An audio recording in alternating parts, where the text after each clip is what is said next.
when I wrote the book, I kind of did my own searches and talked to some connections that I had within the CIA, and just to verify exactly what the how this technology works. They wouldn't go as far as admitting putting voices in the heads. They had no problem admitting the directed energy capability, Mm-hmm. and um, and started looking around. And prior to my book, there was a couple of books where people had mentioned it in passing, but nobody with really any credentials. So when I wrote the book, I figured half the people that read this are going to think I'm just as crazy as the victims, but if it reaches a few people and convinces them that this is otherwise, then I figure it's done its job, and it seems to have done that.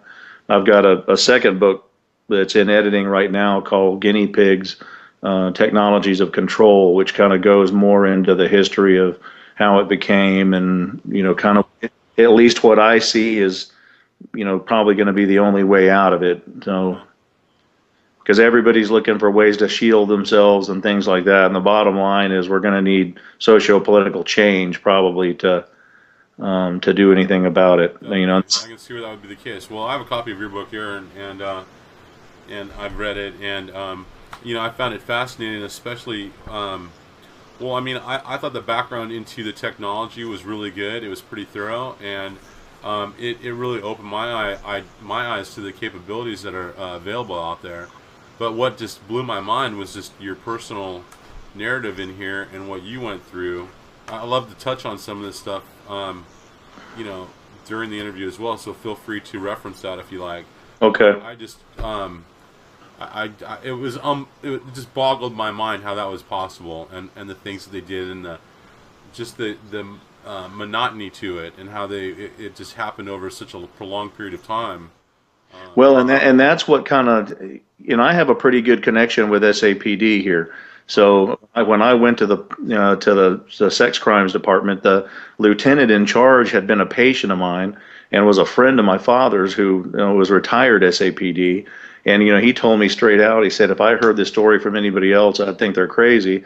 But you had my life in your hands, asleep on the table for surgery. I do anesthesia. Right. And he said, but coming from you, and your story's never changed. And so they went through ICE and tried to see if any of this video, if they were videoing any of the sexual assaults and putting them anywhere. And basically, in the end, they basically, it's almost kind of like this former FBI guy is allowed to do it, Uh-huh. sort of, which is like what I kind of wondered all along. Because if I went following people around and tampering with their cars and standing around their front doors, I'd be arrested pretty quickly.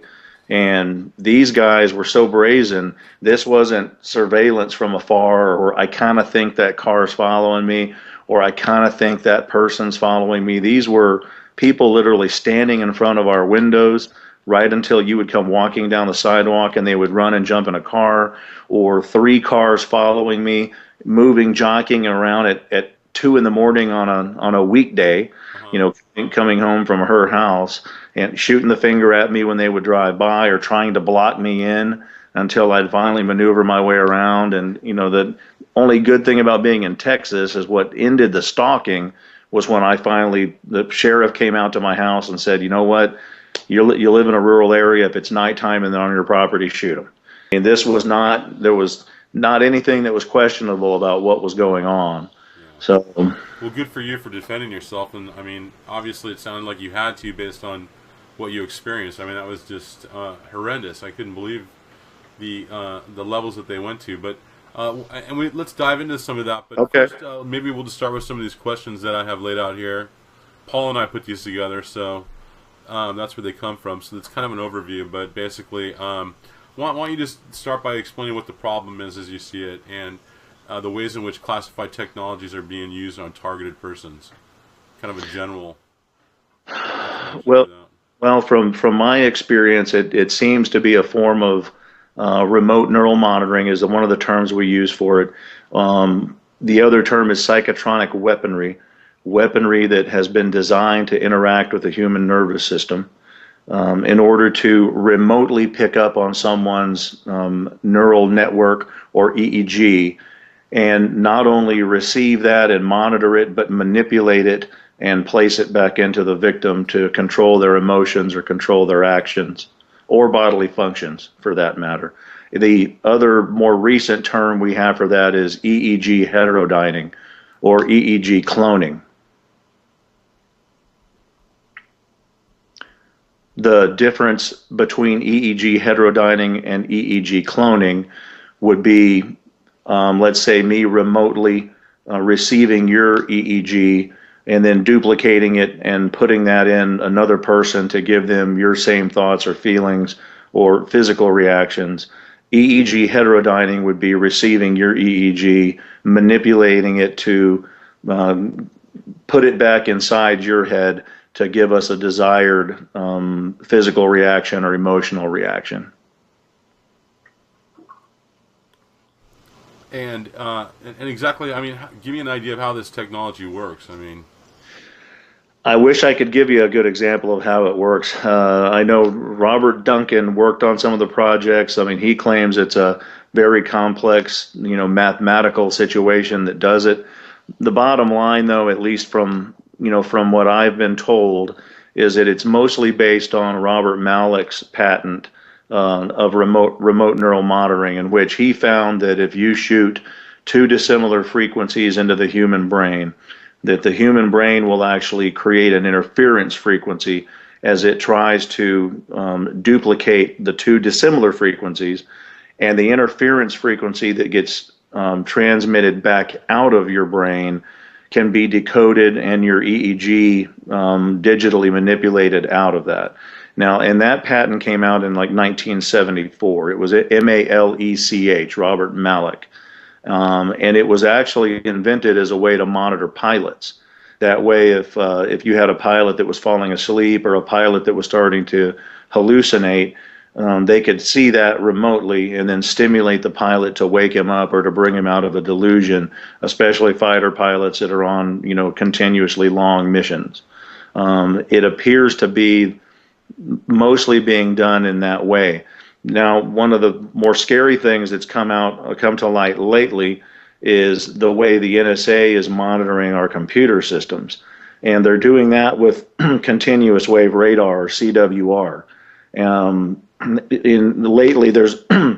Lately there's been a program of interdiction where the computers and smartphones and things are actually gotten before they actually reach our shores for sale, and are being implanted with a particular type of implant. One of them is called a cottonmouth, at least for PCs, and that's a small chip that actually goes into the cord between the computer and the monitor. And when that chip is hit with continuous wave radar, it will begin to transmit up to 8 kilometers away whatever data is being sent from your computer to your screen. It may be monitored in real time, or it may just be data that's collected automatically without anybody actually watching it. But one of the thoughts that we have is that it might be continuous wave radar being used on humans as well.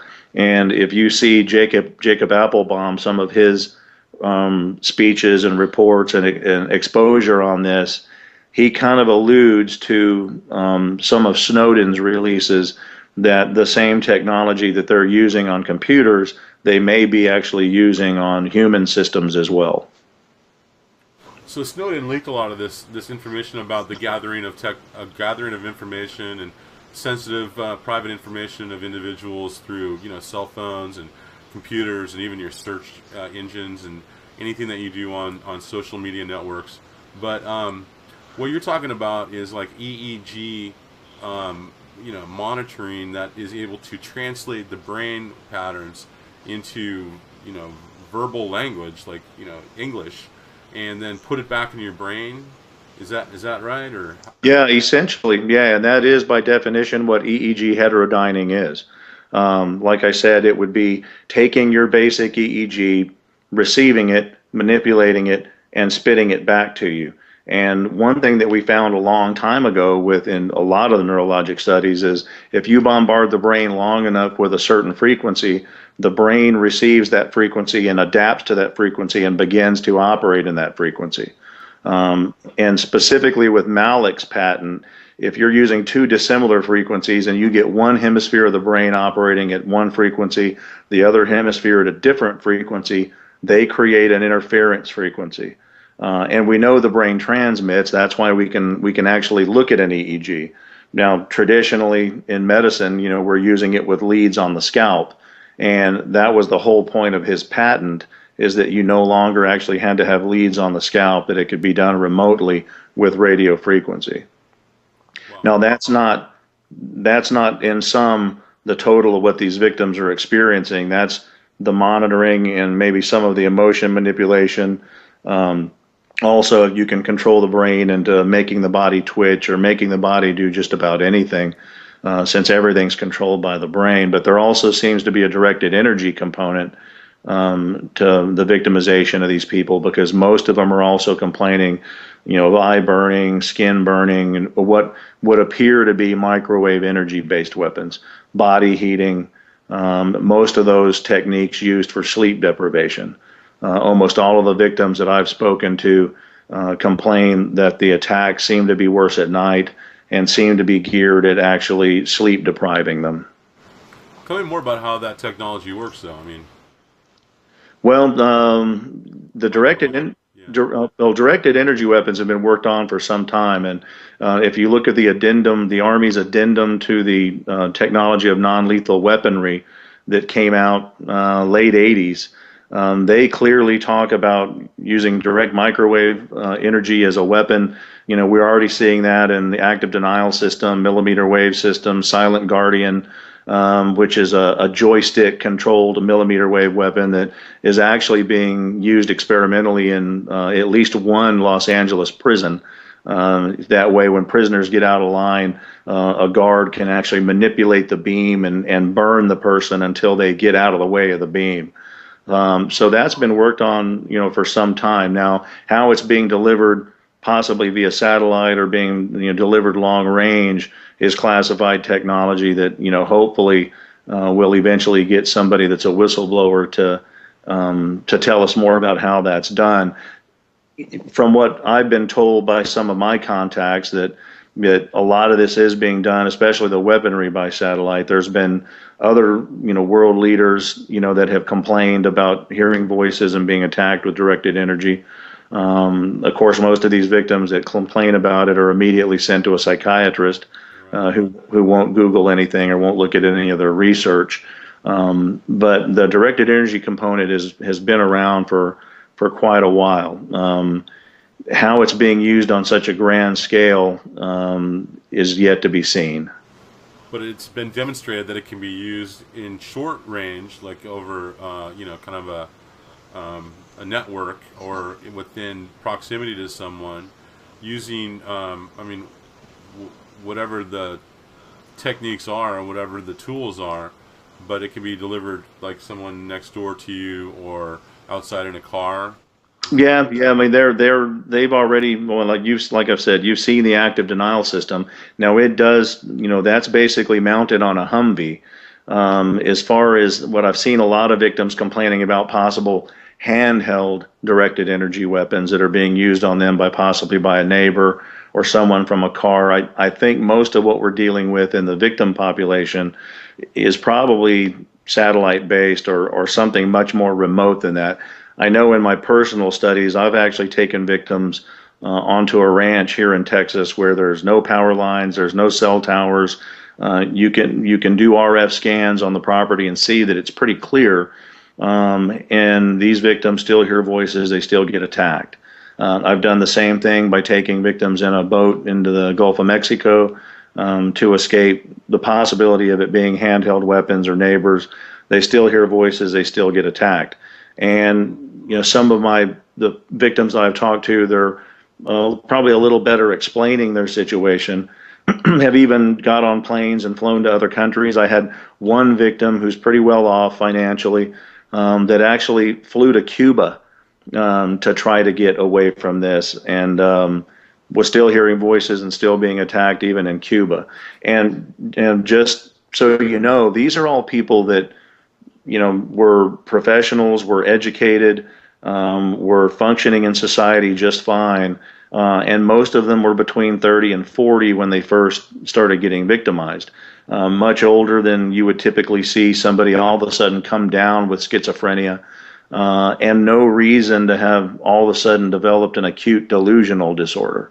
And I know in some of the questions I've been asked before is how do you determine whether this is mental illness or this is somebody being victimized? And probably the two biggest discriminators that I've seen to determine that are most of the victims are educated, most of them were functioning, most of them are professionals. I've talked to a lot of doctors, a lot of lawyers, whistleblowers from the National Geospatial Agency, a couple of whistleblowers I've worked with from the NSA. These were functioning people, and they can tell you the day they started hearing voices and started experiencing attack. And typically it's in the 40s, late 30s, early 40s, with no history of mental illness and high functioning in society prior to that day.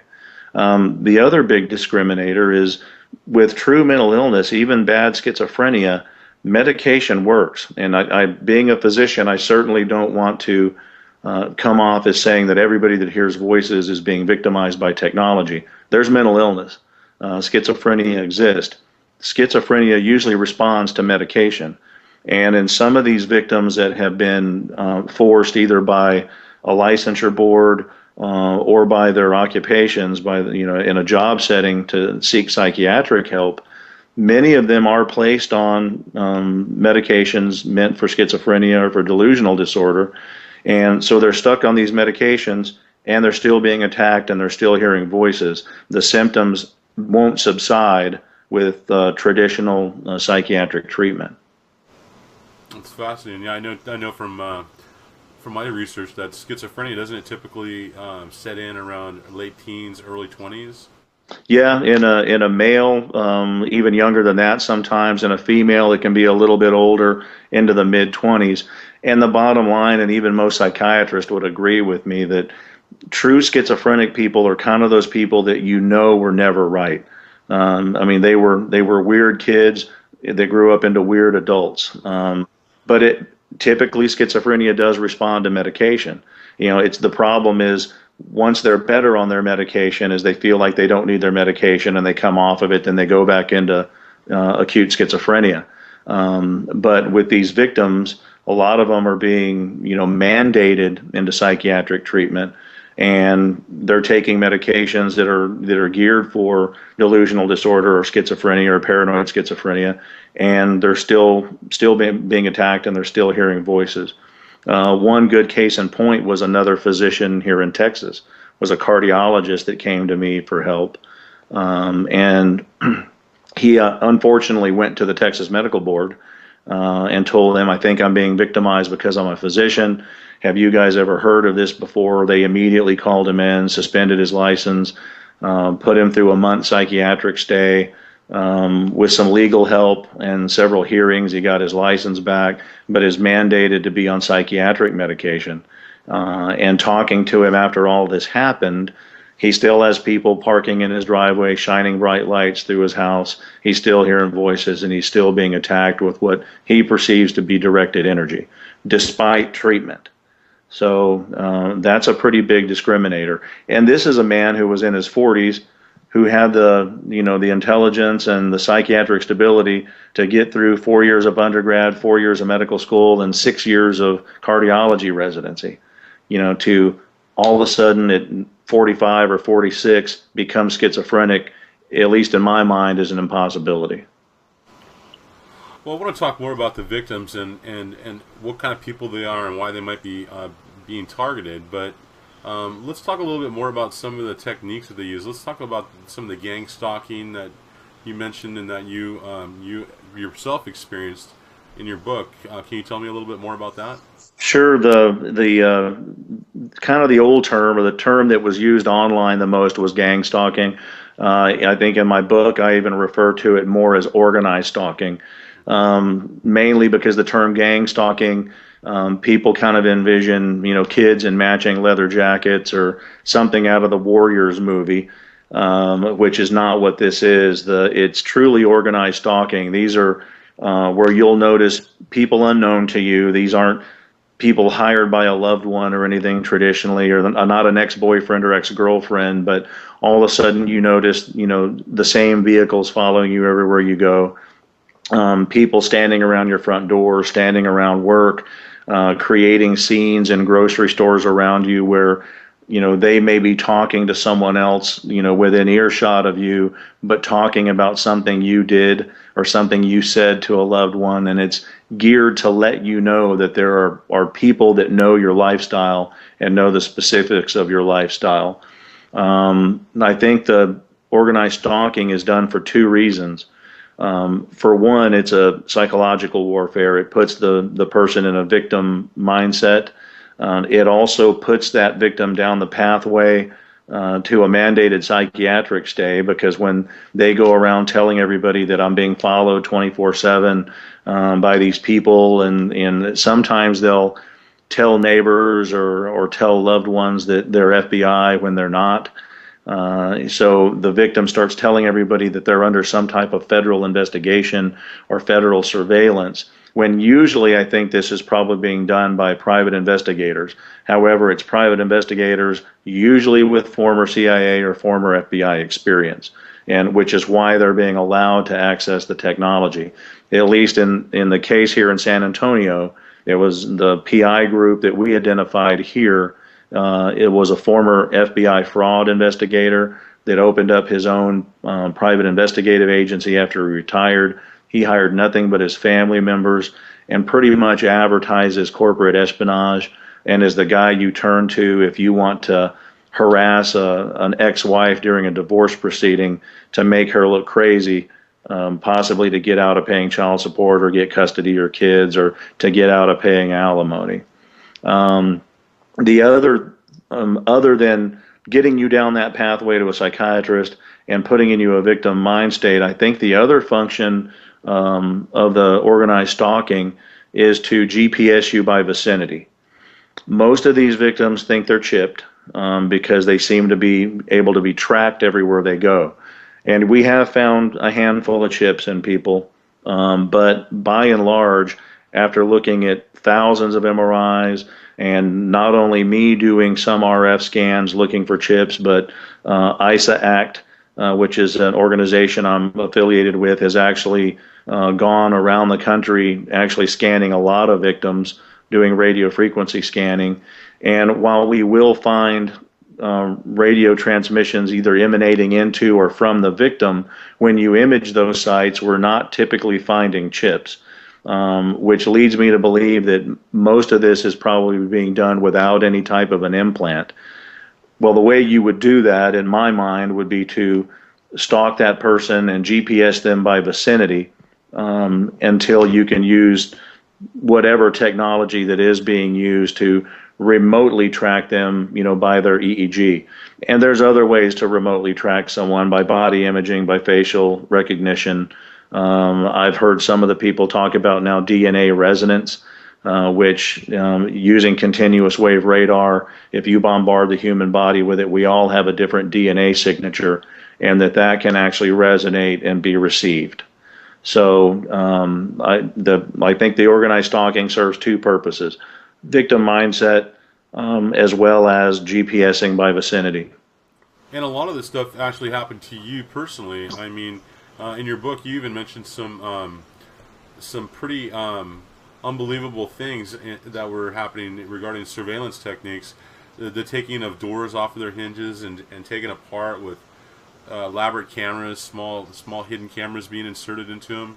Yeah, sure. In the book, I actually that particular incident was a girl that was doing some typing for me and holding on to some documents for me after I found out that my home was being broken into fairly consistently. I live in a rural area with no homes around me, so my house was pretty fair game for breaking and entering, and actually had sheriff reports of at least 16 times they came out with my alarm going off due to the inside motion detector being activated. They weren't kicking in the door, they were remotely opening my garage door coming through an attic access, so the alarm wasn't going off until they actually set off the motion detectors. So when the police would get to my house, there was no bashed in door or broken window, So they would leave a note on the door saying that we looked at the perimeter and there appeared to be no breaking and entering. So, get your alarm checked. When the whole time they were coming, there were people inside my home. The girl that was actually storing much of my data and helping me do some of the typing of the book noticed that her doors were getting torn up. Her interior doors were being torn up. And then one day, after slamming one of her doors, heard something knock inside the door. And these are the hollow type doors that have a cardboard honeycomb system in between two veneer panels. So we opened up one of the doors to find that there was a 9-volt battery attached to essentially a low-end nanny cam that had been mounted to the top of a plastic piece glued to the inside of the door with a small pinhole drilled into the door where it could actually shoot from the door into the bedroom, and then another one shooting from a door into the living room where she did most of the typing. Those also would pick up audio. Now that's real low-end technology, and that would require a car nearby to do, or a neighbor nearby to do the reception. And in her case, just about every night around 9 or 10 o'clock, a car would roll up in front of her house and park on the curb with someone inside it that would sit there all night. And that's one of the other problems with organized stalking. As long as they don't come on your property, you can actually sit in a vehicle on the street, on the curb, however long you want. That's not illegal, and the police can't help you with that. Wow. So let's talk about the targeted individuals. Why them? Why you, for example? Well, in my case, in the book, the girl that I was engaged to had kind of attracted the fancy of an older ear, nose, and throat surgeon in San Antonio, who had told me several years ago that he had this former FBI guy that he referred to as the Ghost that did this barely legal harassment. And his exact words, he said, "I'm hiding him from my wife in case I ever need to use him to make her look crazy during a divorce." Well, at the time he told me that, I kind of blew it off and, thought, well, maybe this is just a guy that's just making himself look, grandiose and probably a little bigger than life. Until 2 years later, when I was engaged to this girl who I knew he had found attractive, and we had been on vacation with this guy and his wife before. This was a man and his wife who were well known to me. And then when I noticed her being stalked, and like I said, I live in a rural area. At the time, it wasn't even a driveway, it was a gravel road through a ranch to my home. And I would see her car leave the driveway at 2 a.m., and then immediately 2 more cars turn their lights on and follow her 5 miles up a gravel road to the nearest highway. I started following those vehicles, writing down the plate numbers. They all came back to this PI agency that he had told me about several years prior that he used to harass competitors, corporate espionage type of stuff. So she was strictly targeted just basically by someone interested in sexually assaulting her, which was what wound up happening with her. Now, most of the other victims I've talked to, there almost seems no reason for their victimization. I have had a handful of whistleblowers from government agencies that have came to me that are being targeted for being whistleblowers, but by and large, most of the victims seem to be randomly selected. And at least from a medical standpoint, being a physician and a researcher, this looks to me to be experimentation. It's being done in every major city. It's being done methodically, like it's being done with a manual, an instruction manual. Most of these victims will kind of report the same scenarios that they're hearing in their heads, report the same scenarios with the organized stalking, and the same scenarios with the directed energy attack. So in my mind, on a grand scale, it's probably experimentation or continuation of MK Ultra. Having had their hands slapped initially by the Rockefeller Commission and the Church Committee hearings, I think what they did was be a little more careful to farm this out to governmental or prior governmentally hired people who are now in private industry. So there's some plausible deniability when and if these people ever get caught. So, they farmed out the technology to PI groups that are, most of them probably owned by former FBI or former CIA people who are now operating as civilians but being given access to government technology. It would appear to me that they're able to carte blanche select the victims however they want to, as long as the data goes back to the appropriate agencies at the top. So it seems like the stuff that Snowden leaked out was really just the tip of the iceberg compared to this really high-tech surveillance that's going on that we know nothing about. Yeah, I think it was the tip of the iceberg, and he has a lot more documents to release. So I'm wondering if some of this is eventually going to come around. Russell Tice had alluded to some of this when he was a whistleblower from the NSA. He had initially mentioned that it wasn't just phone calls going overseas that they were listening to, that they were listening to, pillow talk between, married men and their girlfriends, and basically kind of gave the scenario that they knew specific times that they could tune into specific phone calls and basically listen to, married guys and their girlfriends as entertainment. And it's come full circle to where even the NSA admitted that they've caught a number of their agents using this technology and what they kind of kiddingly refer to as love-int. Instead of human intelligence, HUMINT, signals intelligence, SIGINT, love-int, where NSA agents are using this technology to spy on ex-wives or run the plate numbers and spy on girls that they possibly met or seen at a grocery store. And if you look at the way the victims spread out demographically, and there's been studies on this, Freedom from Covert Surveillance and Harassment, has ongoing studies, checking the data demographically, who's being victimized. 70% or so of the victims are female. And most of these people are not radicals. They're not politically inclined. They're educated people that were functioning in normal jobs and having normal lives until one day they started hearing voices and being attacked and being stalked. And it seems to be intentionally a random sample. Well, I was just going to ask, how many of these people are dissidents or writers or whistleblowers themselves are involved in, know something about government policy or are involved in changing policy? Are any of them really? No, not many. That's definitely the rare. Now, like I said, I've had a handful of people that fit that description. Most of the people are housewives, doctors, lawyers. Trust me, I certainly didn't want to be, the spearhead of this movement. I'm a medical doctor, was engaged to a girl who was a mortgage broker. Our plan was to be married and start a family and just live out the rest of our lives normally.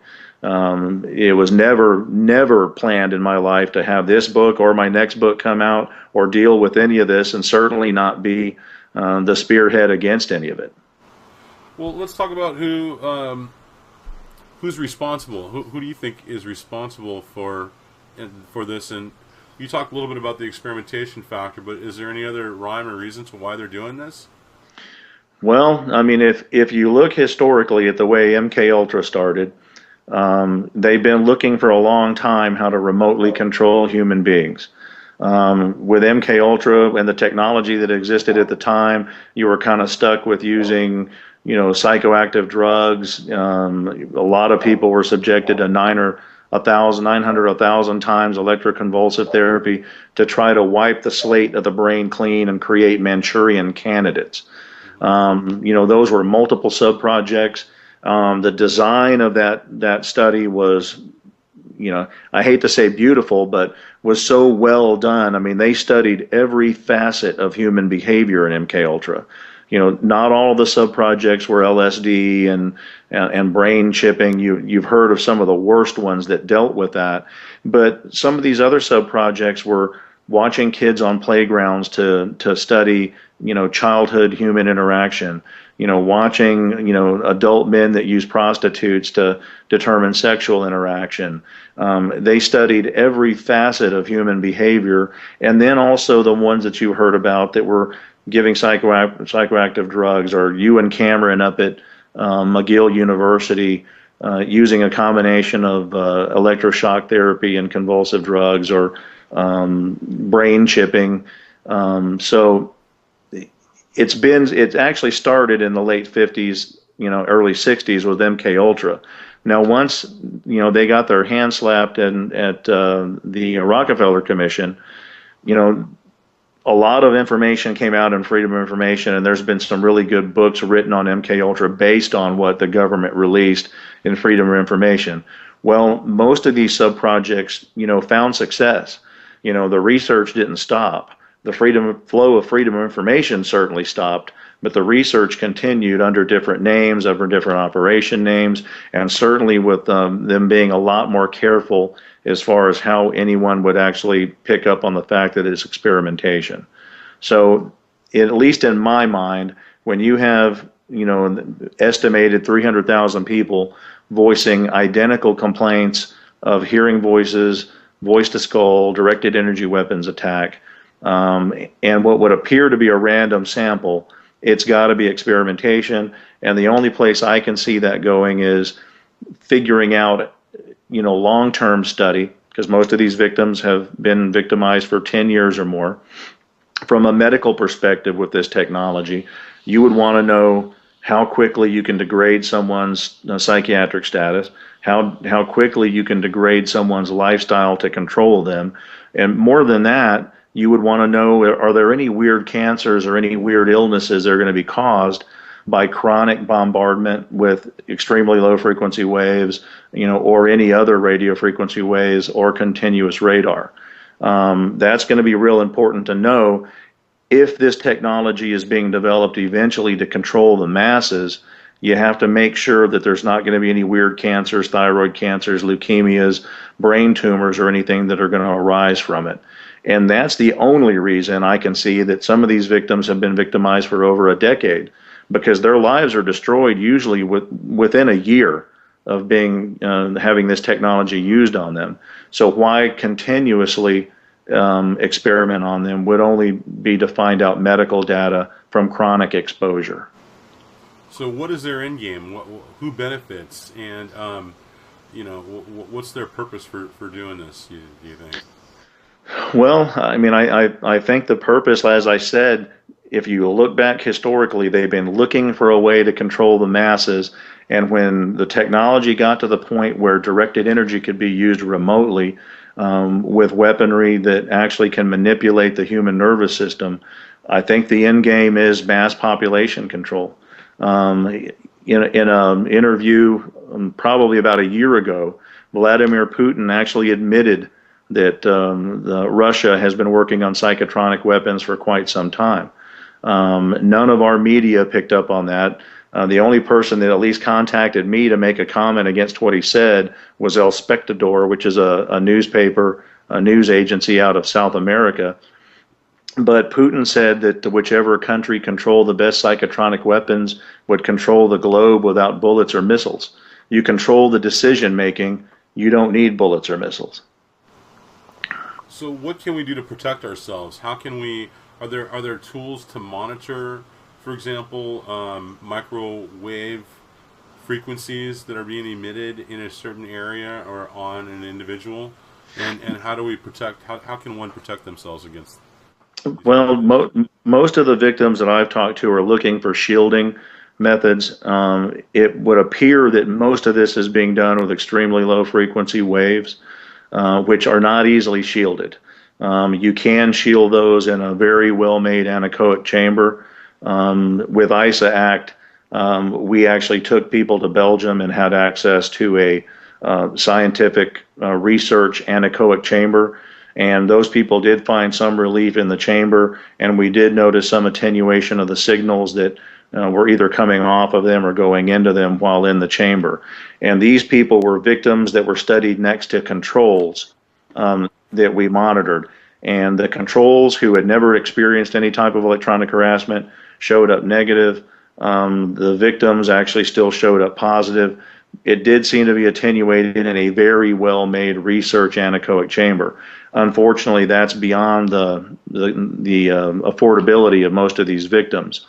So shielding, I don't think, is going to be the way to go with that. What we need is education of the public. Once most of the public understands that this type of weaponry exists, it would be hard to degrade someone's life because they're going to know not to run to people telling people that they're under a federal investigation or under federal surveillance. Hopefully, avoid any psychiatric diagnoses which secondarily victimize the victim. As far as an end game to this, education, public exposure, awareness, and socio-political change. Unfortunately, we've come to a point in government where we have government that's grown too large. It's no longer, as people used to say, the government's supposed to fear the people. It's the other way around now. The people fear the government. We have a government that's out of control. And it's going to take people at least going to the polls and using their election choices to get people back in government with some ethics and some morals. I think most of the Congress people know this exists. Most of these victims immediately send letters to their respective congresswomen and congressmen. Most of them are returned back with letters saying that they've never heard this or they don't think it's going on, or even at worst, getting letters returned to them recommending they see a psychiatrist. Dennis Kucinich mentioned this type of technology in a legislation he wrote for non-weaponization of space.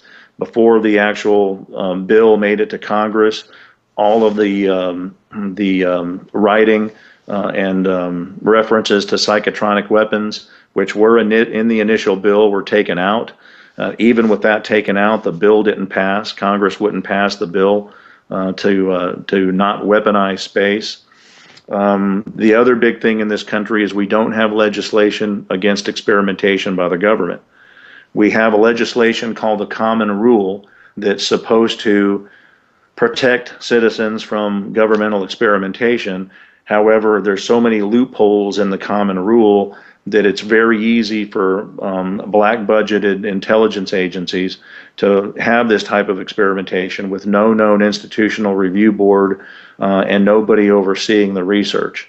John Glenn, when he was a senator, tried to pass a bill making informed consent an absolute requirement for any federally funded research or experimentation, and Congress shot it down. They wouldn't pass it. You may remember a couple of years back, they had the Bioethics Commission's hearing. I spoke at one of those hearings. When the press released the fact that the Guatemalans had been experimented on, similar to the Tuskegee experiment with gonorrhea and syphilis, weaponized forms of gonorrhea and syphilis, it wasn't until that had media exposure that Obama appointed the Bioethics Commission. And their job was to find out if any non-consensual experimentation funded by the government was still ongoing in our country or abroad. There were 4 meetings. At each one of those meetings, there were well over 100 people in the public forum. Almost all of the people in the public forum were complaining of electronic harassment, directed energy attack, and hearing voices. Unfortunately, the people he appointed to the actual board to hear it were mostly apologist bioethicists from Harvard and Yale. I was the only person that actually got up there and pointed out the loopholes in the Common Rule that allows for non-consensual experimentation. And some of the writing in that legislation is such that it essentially says that it's okay to perform the experimentation as long as the experimentees are notified after the fact. And typically that's what you've seen done with our government. We did it with radiation experiments. When we flew radioactive clouds of iodine over major cities to see how quickly people would get thyroid cancer. As people came in reporting sickness, they were told they were crazy. Well, then when Clinton got to office, we had the Acre hearings. And he made all of these agencies put forward their data, and lo and behold, these people weren't crazy. They were getting leukemia, they were getting thyroid cancer, and they were getting radiation sickness. And that came to light. Same thing with the Tuskegee experiment, the syphilis study. These men were infected intentionally with syphilis, denied treatment for a lifetime, passed on that infection to their wives, their girlfriends, and their children, who passed on syphilis to their children. And it wasn't until there was some media exposure 40 years into the experiment that this was done. Well, then the surviving members and surviving family members got a lame apology from the government. That's typically what our government has always done.